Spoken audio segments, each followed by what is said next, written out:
के बाद एक घटनाएं सुल्तानपुर में हर दिन सामने आ रही हैं। कभी किसी की जान जा रही है तो कोई किसी पर गोलियां तड़तड़ा दे रहा है। इन दिनों सुल्तानपुर में अपराध का ग्राफ दिन पर दिन बढ़ता चला जा रहा है और पुलिस बढ़ते अपराध पर अंकुश लगा पाने में नाकाम साबित हो रही है। लगातार 2 दिन हुई हत्या की घटना के बाद फिर से देर शाम एक अधेड़ को गोली मार दी गई और गोली मारने वाले बदमाश मौके से फरार हो गए।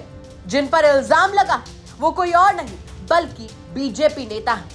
वो बीजेपी नेता जो बीजेपी के बड़के मंत्रियों के साथ गाड़ियों में घूमते हैं। आनन फानन में घायल अधेड़ को इलाज के लिए जिला अस्पताल ले जाया गया, जहां डॉक्टर्स ने उनकी हालत सीरियस देखकर उन्हें लखनऊ रेफर कर दिया, लेकिन उनकी जान बचाई नहीं जा सकी। परिजन घटना के पीछे स्थानीय बीजेपी नेता और उनके लोगों के शामिल होने के आरोप लगाते हुए मामले को पुरानी रंजिश में अंजाम देने की बात कह रहे हैं। फिलहाल सूचना पर पहुंची पुलिस ने मामले में परिजनों की तहरीर के आधार पर मुकदमा दर्ज करके हमलावरों की तलाश शुरू कर दी है। 4 टीमें गठित कर दी गई है। दरअसल मामला है दोस्तपुर थाना क्षेत्र के गौशे सिंहपुर बाजार का, जहां इसी बाजार में अंडे का व्यवसाय करने वाले संतराम उर्फ लल्लू अग्रहरी अपने घर से निकले थे, जहां पर पहले से ही घात लगाए मौजूद बदमाश बाइक पर आए और उनकी जिंदगी उनसे छीन ली, जिसके बाद वो मौके से फरार हो गए। संतराम गले में गोली लगने से गंभीर रूप से घायल हो गए थे। स्थानीय लोगों की मदद से उन्हें जिला अस्पताल लाया गया, जहां डॉक्टर्स ने उनकी हालत सीरियस देखकर उन्हें लखनऊ रेफर कर दिया और आखिरकार उनकी मौत हो गई।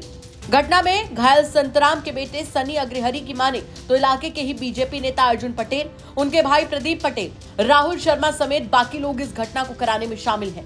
बेटे का यह भी आरोप है कि कुछ दिनों पहले इन्हीं लोगों ने इनके पिता को जमकर पीटा भी था, जिससे उनकी हालत गंभीर हो गई थी।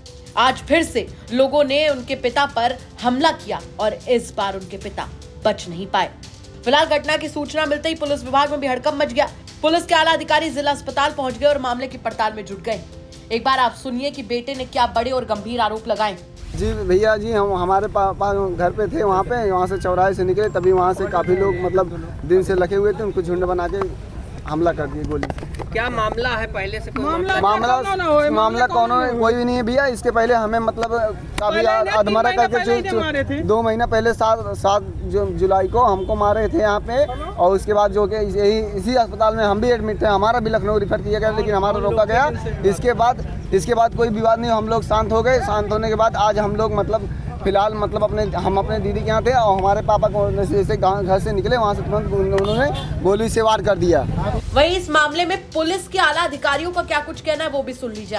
दिनांक 8 अक्टूबर 2024 को थाना दोस्तपुर क्षेत्र अंतर्गत एक व्यक्ति संतराम अग्रहरी को गोली मारने की सूचना प्राप्त हुई।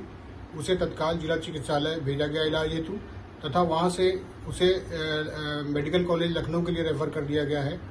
उसके परिजनों की तरफ से नामजद तहरीर प्राप्त हुई है, जिसके आधार पर सुसंगत धाराओं में अभियोग पंजीकृत कर लिया गया है। प्रथम दृष्टया यह प्रकाश में आया कि शुरू से स्कूली बच्चों का विवाद था, जिसके चलते दोनों पक्षों में वैमनस्यता व्याप्त हो गई थी। मौके पर सीओ व अन्य उच्च अधिकारियों द्वारा तथा फॉरेंसिक टीम द्वारा विजिट कर लिया गया है। अभियुक्त गणों की गिरफ्तारी हेतु 4 टीमें बनाई गई हैं और अग्रिम विधिक कार्रवाई की जा रही है। लगातार अपराध का ग्राफ उत्तर प्रदेश में बढ़ता जा रहा है और सुल्तानपुर तो मानो अपराध का केंद्र, अपराध का गढ़ बनता जा रहा है। देखना होगा कि बीजेपी नेता जिन पर तमाम आरोप लगे, बीजेपी नेता जो बड़े मंत्रियों के साथ गाड़ी बैठकर घूमते हैं, वो बीजेपी नेता इस मामले में कब तक सामने आते हैं और इस घटना का सच कब तक निकलकर सामने आता है। क्या कहेंगे आप इस खबर को लेकर कमेंट सेक्शन में जरूर बताएं।